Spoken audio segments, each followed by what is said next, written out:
Komendant pulu ləğv olunur, binalarda pul yığımına dövlət nəzarəti gəlir. Belə ki, Azərbaycanda binaların idarə olunması və kommunal ödənişlərin yığılması ciddi problemlərlə üzləşir. Gündüz ayında olsa Azərbaycan xalqı, demək bu xəbər portalları 2 gündür məlumat verir əhaliyə ki, sakinlərə ki, bəs dövlətin fonduna köçəcək bu kommunal pullar. Nə gözəl. Bir müstəqil ölkənin vətəndaşı kimi və hamı kimi də mən də sevinirəm ki, bu dövlətin balansına köçəcək. Məsələn, dövlətimizin, ölkəmizin inkişafı xalqımızın inkişafı deməkdir. Bu məlum məsələdir. Bəs niyə məhz puldan söhbət edirsiniz? Yəni bildik. Məsələn, köçməyi yenə deyirəm, gözəldir. Nəinki hansısa bir fərdi şəxsin cibinə getməyi. Biraz da o bir məsələlərdən bir məlumat verin, hamı da məlumatlı olsun. Məlumatlar hansı məlumatı verin bizə? Mən məsələn Kristal Abşeron sakiniyəm. Mən səhər dururam, qapını açıram. Podiyezada ruslar demiş, çıxıram, tərtəmiz gül kimi. Liftə minirəm, liftimdə problem yox. Bizdə elə bir hal olmayıb ki, günlərlə biz liftsiz qalaq. Hər bir şey qaydasında. Güclü qar yağarsa, burada komendantlıq hamısını tərtəmiz təmizləyir. Hansı ki, icranın balansında olan küçələr qarın içində batır, amma MTK-lar təmizləyir. Söhbət Kristal Abşerondan gedir. Digər MTK-lara mən cavabdeh deyirəm. Çünki orada mən yaşamıram. Yaşadığım yer Kristal Abşerondur. Burada Kristal Abşeronu tərifləyib digər MTK-ları pisləmək də fikrim yoxdur. Yəni bunlar, həmin o məsələlər qaydasında qalacaqmı? Yəni hansısa bir əhalinin xeyrinə olan bir hansısa bir şey olacaqsa, biz də sevinək bu hala. İkinci məsələ. Mən məsələn bir otaqlı evə verirəm, ayda kommunal verirəm 20 manat. Yəni bu dövlətin balansına köçəndə bu heç olmasa 15 manata düşəcəkmi?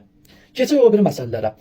Mən məsələn hansısa bir kommunal bir problem yaranarsa, mən gecə saat 2-də komendantı zəng edib oyada bilirəm və o mənə hansısa bir köməkliyi eləyir. Yəni yaşadığım MTK-dan söhbət gedir. Və mən burada tanıdığım, məni kimi də bu sakinlərin, ən azı tanıdığım komendantın işçiləri bir 5 işçi heyəti var ki, gecə smenində qalırlar və onlar müəyyən bir problemlərdə, yəni ki, zəng eləyirlər, nömrələrdə var, liftdə də var, etajlarda da var. Zəng eləyirlər, o müəyyən bir problemlər aradan qalxır. Siz bunu bərpa edəcəksizmi? Yəni bunu olduğu kimi saxlayacaqsınızmı?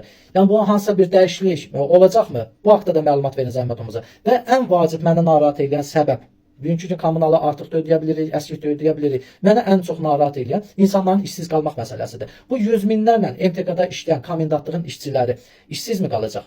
Yəni bu məni narahat edir. Məni kimi də mənə elə gəlir ki, hamını narahat edir. Belə bir məlumatları ətraflı, Oruslar demiş, podroblu məlumatları verin.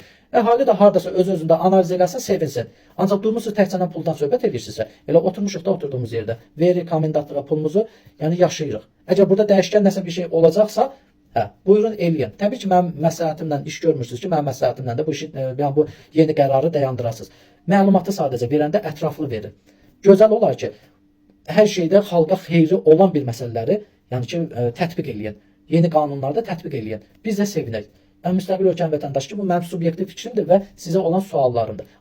Və yaxud da ən vacib olan bir komendantlıqda işləyən başda da xadimələr olmaqla, məsələn, xadimələr icra hakimiyyətin balansında olan xadimələr alır 300 manat, burada deyək ki, 400-450 manat maaş alırlar. Yəni onların balansı, onların maaşı düşəcəksə bu qərar bizə lazımdır. Və yaxud da digər komendantlıqların işçiləri var, məsələn, alırlar, əziyyət çəkirlər, onlar deyək ki, 500-600 alırlar, onlar hansısa balansa köçəndə onların maaşı azalacaqsa, yenə deyirəm, bu sevindirici hal deyil.